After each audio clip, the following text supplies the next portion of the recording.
Ардчилсан намаа сэтгүүлчтэй хийдэг 4.1 уулзалт өчигдөр боллоо. Энээр сэтгүүлчид эдийн засаг хямрал болтой нүрлэж, эдийн засгийн өсөлт цаарсан алтан хуйг сайд танхимаа удирдах чадахгүй байгаатай холбоотой гэх Монгол Ард намын залуусын шүүмжлэлийн талаар ямар байр суурьтай байгааг нь сонирхсан юм а. Энэ асуултанд Ардчилсан намын ерөнхий нарийн бичгийн дарга оюундар шинжлэлийн засгийн газар тэмч мөн ажиллаагүй эдийн засгийн тодорхой хүндрэлтүүд гарч байгаа нь дэлхийн эдийн засгийн хямралын үр нөлөө Монголд нөлөөлж байгаатай холбоотой. Мөн Хятадын эдийн засгийн өсөлт буурсан нь нэлээд нөлөөлж байна. Нөхцөл байдал амаргүй байгаа засгийн газрын зүгээс Чингис Бондыг төлөвлөгөөгөөр оруулж ирсэн ч нүдэнд харагдахаас бүтээн байгуулалтын ажлыг маш сайн хийж байна. Хөрөнгө оруулалтын тасалдлаар эдийн засгийн өсөлтийг дангаар тооцох нь өрөөсгөл гэж хариуллаа. Манай улсад сэргээгт эрчим хүчний чиглэлээр үйл ажиллагаа явуулж байгаа тусгай зөвшөөрөл эзэмшиж байгууллагын төлөөлөл эрдэмтэн судлаачдын төлөөлөл оролцсон сэргээгдэх эрчим хүч үндэсний форум туушин төчд буудалд өчигдөр боллоо.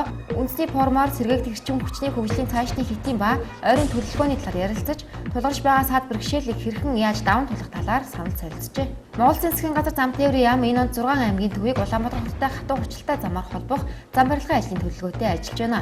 Энэ ажлын хүрээнд өнгөрөх 7 хоногт Улаанбаатар Баян хонгор чиглэлийн автозамыг ашиглалтанд хүлээлгөө өгсөн. Ингэснээр 2013 оны зам барилгын ажлын төлөвлөгөөнд багтсан анхны аймаг нийслэлтэй хатуу хүчилтэй замаар холбогдсон. Тэгвэл энэ удаа зам тээврийн яам Улаанбаатар Дорногов чиглэлийн автозамын сүлжээг өчигдөр ашиглалтанд хүлээлгөө өглөө. Үндсэндээ Улаанбаатараас Чойр хүртэл автозамаар холбогдсон байсан бол Чойр Цааншинд хүртэлх 176.4 км автозамын барилгын ажил энэ сарын 1-нд дуусч өчигдөр энхүү нээлттэй.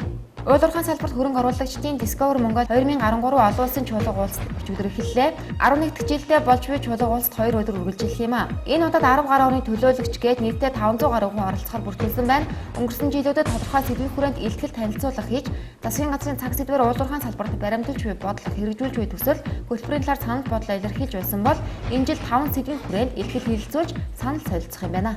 Улсын хурлын гишүүн Ганбаатар өчигдөр Монголын үйлдвэрчний эвлэлийн соёлын төв ордонд цэцэрлэгт хамрагдаж чадаагүй хүүхдүүдийн эцэгчүүдийн төлөөлөлтөд уулзлаа.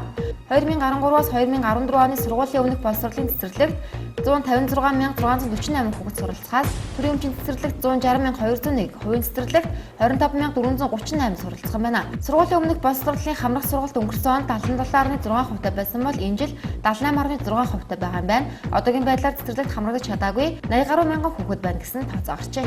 Хуйлтын дэд цаад Эрдэнэ аймаг шүүх хурал өчигдөр болох байсан ч хойшиллоо. Учир нь түүний өмгөөлөгч хавц зэрэгтэйгээ танилцах хугацаа олгож шүүх хурлыг хойшлуулах хүсэлтийг тавьжээ. Улсын ялагч хавц зэрэгтэй танилцах хугацаа байсан учраас хойшлуулахгүй байх саналтай байсан бол шүүх бүрэлдэхүүн түүний өмгөөлөгчийн хүслийг хүлээн авч энэ сарын 16 оны өдрийн 8:30 минут хүртэл шүүх хурлыг хойшлууллаа.